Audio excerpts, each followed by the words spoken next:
Well, this is an interesting turn of events. Apparently, some PlayStation owners are saying they're not going to pick up a PlayStation 5 Pro because of how they handled the PSVR 2. We covered this in yesterday's video. Basically, the PSVR 2 went on an absolute fire sale with $200+ off it, and we're going to be covering that in another video as well, how well that sale went off yesterday. Right after the intro, let's talk about this. Are you put off buying a PS5 Pro because of how poorly Sony handled the PSVR 2? Let's get into it. I'm Blazed, okay?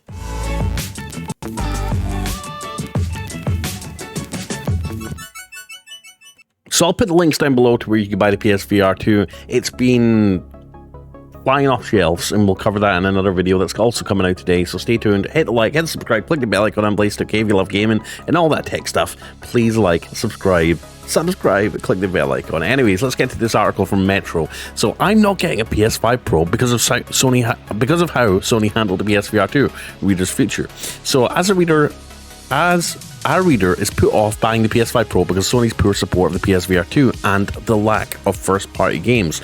Considering Sony hasn't even announced the PS5 Pro, a lot of people seem to be making some pretty detailed financial plans around it. Not that I doubt it's coming out, or the constant stream of leaked specs aren't substantially true, but the reader's feature last week about selling your PS5 to get the new model struck me as overly trusting. They also say, I don't mean in the sense that the console itself will be a disappointment. It probably won't make much of a difference, just like the PS4 Pro didn't. Well, to be fair, the PS4 Pro kind of did make a difference, and it just made games a lot more crispy, especially on higher resolution displays, 4K displays, 1440p displays. It made a big difference, especially in Gran Turismo Sport. I noticed a massive improvement in terms of graphic fidelity. But they say my concern is something different, and that's how much Sony will support it, because I own the ultra expensive paperweight known as the PlayStation VR 2, and I know for a fact that Sony's perfectly happy to ignore a new piece of hardware, no matter how much it costs and how much they hype it up beforehand. And that is kind of what's happened with the PSVR 2. Obviously, they hyped it up. It was going to be a new, improved displays, eye tracking, feedback, haptic feedback in the headset itself, wireless controllers, obviously, like I said, higher resolution bump, just a whole new PlayStation VR, the VR that we all wanted as PlayStation owners. But obviously, it does rely on a PS5, and I think that's been a big barrier for entry for a lot of PSVR players. Now back to the PS5 Pro. He says, if you think I'm being overly negative, consider the reason why people start to think maybe it had been delayed and maybe it wouldn't be out this year. There are no games out to take advantage of it. Assuming it is out this autumn, there are no games planned to come out alongside it. Astro Bot comes out on September 6th, and that's it for Sony's Christmas plans. So assuming it comes out in October or November, that means you'll have to turn your brand spanking new console on. That'll cost more than the original, and you'll have to play a bunch of old games, right? The games that you'd already been playing on the PS5 that just might be slightly improved. Do you have an 8K TV? Do you have a 4K TV? Do you have a 1080p TV beforehand? There's not going to be a lot to play on it, really, besides upscaled new games with maybe better textures or higher frame rates, possibly. But not everyone has 120Hz TV, at least in my experience. He says, call me cynical, but that's not the most compelling reason to spend all that money. And most importantly, it's an even worse start than the PSVR 2 got. It had one first-party game at launch and nothing else after. The PS5 Pro isn't likely to get any exclusives, but you would expect some high-end new games coming out at the same time to put it through its paces.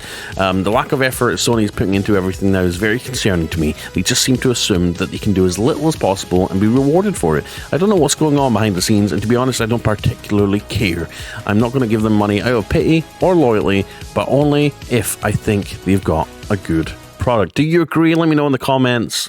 Are you going to pick up the PS5 Pro if it comes out later this year, despite potentially not having any new big AAA game releases or exclusives to go on it? Probably just graphics or frame rate bumps to existing games that are out on the PS5. Let me know if that's enough to make you upgrade. Now, they also say releasing a new console with no new games to play on it is sort of a schoolboy error. Not even the worst company would have made would have made it in the 80s or 90s, let alone now. I mean, if they've got some kind of secret new game waiting to be unveiled this autumn, then great. Well done for keeping a secret. But does anyone really think that's what's going on? I've heard the suggestion that the real killer app for it is going to be GTA 6, but that's probably not going to happen or be out until late 2025. And if the PS5 Pro does make a difference to it, then perhaps I'll consider it at that point. But I doubt it. It'll still be too expensive, and it's more likely to push me towards getting a gaming PC than waste any more money on poorly supported Sony hardware. So let me know what you think about that article. Do you think the PSVR 2 is a sign of how they will treat PS5 Pro customers? Do you think it makes sense to release a PS5 Pro this year, or is it just a little bit too late for the PS5 Pro, or too soon for the PS5 Pro? There's not a lot of new games coming out on as far as Sony exclusives are concerned.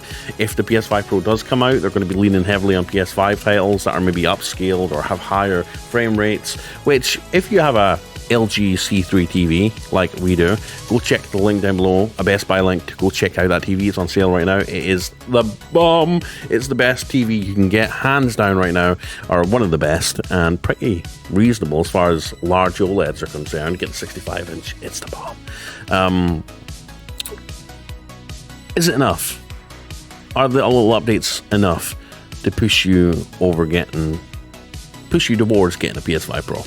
The higher frame rate, if you have the TV to support it, the increase in resolution, 8K support for movies and TV shows.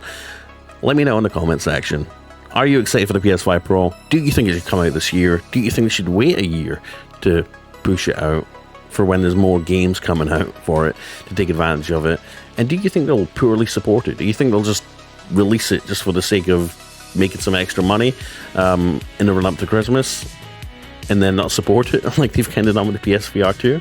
Let me know in the comments down below. Anyways, I'm Blaze2K. If you love gaming, love all that sort of stuff, tech and everything, please consider liking, subscribing, and clicking the bell icon, and I'll see you in the next video.